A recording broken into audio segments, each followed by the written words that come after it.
والفاصل مع الهاتف كابتن فتحي مبروك المدير الفني المسؤول عن قطاع او عن فريق 21 سنه بالنادي الاهلي، فريق الشباب بالنادي الاهلي. كابتن فتحي مساء الخير. اهلا، مساء الخير يا كابتن محمد، ازيك؟ اخبارك ايه يا كابتن فتحي؟ كل سنه وانت طيب يا حبيبي، اخبارك ايه؟ هتشرفنا قريب اكيد ان شاء الله، انا عينيا ليك. اشكرك كابتن فتحي. كابتن فتحي، يعني واحنا على مشارف انتهاء الموسم يبقى السؤال اللي الناس يعني المتابعين شويه مهتمين شويه بشؤون النادي الاهلي، مين هيكمل من شباب الاهلي ويتصعد للفريق الاول، ومين الاهلي ممكن يستغنى عنه، خصوصا ان في اسماء يعني الناس شايفاها انها اسماء يعني طالعه بقوه في صفوف النادي الاهلي واسماء لسه صغيره في السن. هل الاهلي هيترك برضه بعض اللاعبين ويعتمد على شراء لاعبين نجوم او اسماء كبيره، ولا السنه دي ممكن تبقى وجهه نظركم مختلفه يا كابتن فتحي؟ والله بص يا كابتن محمد، انا يمكن الحته دي عايز بس اتكلم فيها كده بتوسع شويه. نعم. انت عارف حضرتك اي فرقه شباب في اي نادي، نعم، مش شرط ان كل اللعيبه المقيده في فرقه الشباب تلعب درجه اولى. تمام.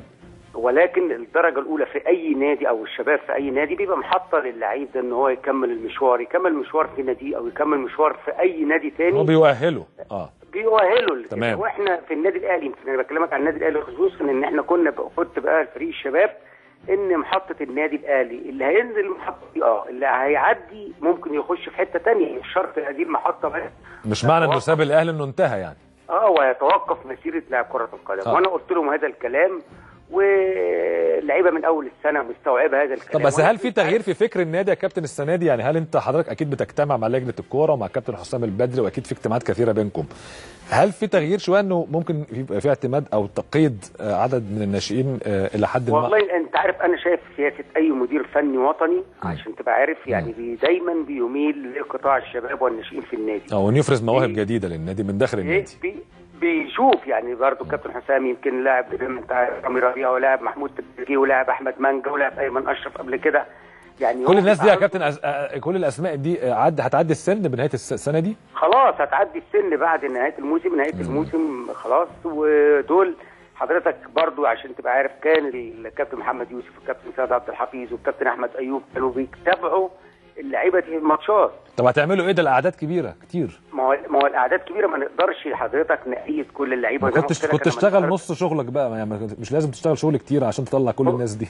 لا بص، انا الهدف عندي، يعني انا الهدف عندي، انت عارف الاهلي صاحب بطولات وعنده طبعا في من البطولات الشباب والناشئين وكل هذه الامور. طب مين يا كابتن فتحي اللي بترشحهم يبقوا يرتدوا قميص الاهلي في الموسم؟ والله بص، انا يمكن متفق طبعا مع الكابتن حسام ومع الناس. على مين بقى؟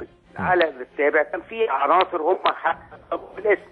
يعني عناصر طلبوها بالاسم، طلبوا احمد مانجا، نعم، وطلبوا ايمن اشرف، وطلبوا مؤمن جابر حارس المرمى، وطلبوا عمرو جمال. نعم. يعني عندي 5 لعيبه. وتريزيجيه طبعا. لا، تريزيجيه تحت السن. تحت السن. تمام. يعني هم ال5 لعيبه زي ما قلت لك، ايمن اشرف ومؤمن وعمر جابر واحمد مانجا. تمام.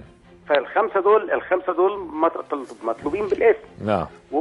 والفريق الاول بقى يقرر هل الناس دي تستمر، هل الناس دي، وهل في ناس تانية غير ال5 دول؟ ممكن حد برضه الكابتن حسام فجأة يكتشف انه محتاجه او مكان باك رايت. والله بص، انا شايف ان هم في اختيارهم لل5 دول، واتهيألي بقى يبقى فرصه الباقي هتبقى اصعب. طب لكن كابتن فتحي، هل في فكره مثلا ان الاهلي يبرم عقود مع ابرز حتى الباقين بحيث انه يعيرهم لانديه اخرى؟ ما هو دول عندهم عقود. انا عندي 19 لعيبه فرقه الشباب عندها عقود. هل ممكن الاهلي عنده فكره انه بغير ال5 عنده عقود؟ ولكن برضه عشان تبقى عارف اللوائح بتنص على ايه؟ ان احنا قبل نهايه الموسم ب 15 يوم بنبعت لجنه الكوره. لجنه الكوره النهارده لو ما احتاجتش حد من دول فخلال 15 يوم بتبعت له جواب شكر ان هو خلاص يعني يقدر يستكمل مسيرته في نادي اخر، ويستثمر ان هو كان في النادي الاهلي في حته ثانيه. تمام. كابتن فتحي، انا بشكرك شكرا جزيلا على وجودك معايا. بسرعه عايز اطلع اشوف حصاد اسبوعنا من اول يوم طلعنا فيه على قناه الشعب السبت الماضي. في ال5 ايام دول ابرز ما قمنا به، وبعد كده فاصل، بعدين هنرجع للقاء الكابتن اسامه نبيه اللي بيعترف انه مستوى الفريق في مباراه الشرطه ما كانش قوي، بل هو كمان بيعترف بيقول او بيؤكد انه هتبقى كمان المستوى اصعب واسوأ في مباراة الداخلية، لأن التركيز منصب فقط الآن على اللقاء الإفريقي أمام سان جورج الإثيوبي، واللي بيحتاج فيه الزمالك الفوز خارج أرضه بأي النتيجه. نشوف حصاد الاسبوع فاصل واسامه نبيه وبعدين نرجع اتواصل مع حضراتكم.